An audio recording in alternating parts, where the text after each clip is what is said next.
ईसा ने ऊंचे स्वर से पुकार कर कहा, पिता, मैं अपनी आत्मा को तेरे हाथों सौंपता हूँ।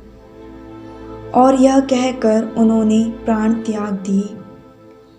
जैसा कि हमारी धन्य माँ क्रूसित प्रभु के क्रूस के नीचे खड़ी थी, इसमें कोई संदेह नहीं है कि वह अपने बेटे के साथ पूर्ण समर्पण की प्रार्थना में शामिल हुई।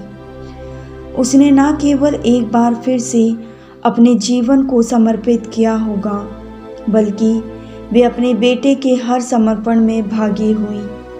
हमें अपने जीवन का संपूर्ण परित्याग कर पिता की इच्छा पूरी करनी चाहिए, जो कि हमारा एक मिशन है। इससे ज़्यादा महत्वपूर्ण जीवन में कुछ भी नहीं।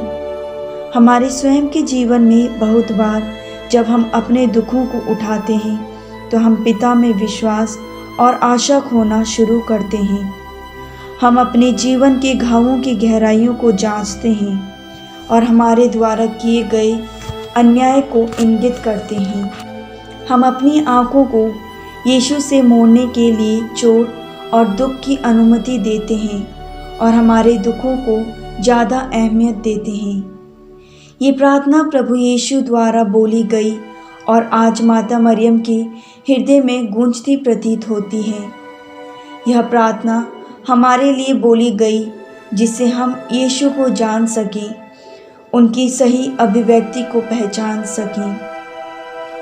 हम अपने घुटनों पर आकर इस प्रार्थना को दोहराएं। हे पिता, मैं अपनी आत्मा को तेरे हाथों सौंपता हूँ।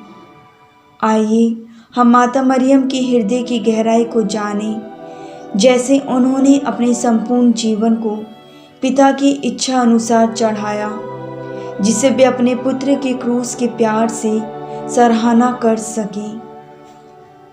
प्रिय माता, मेरे लिए प्रार्थना कर कि जिससे मेरा जीवन भी पिता को समर्पित करने योग्य बन सके।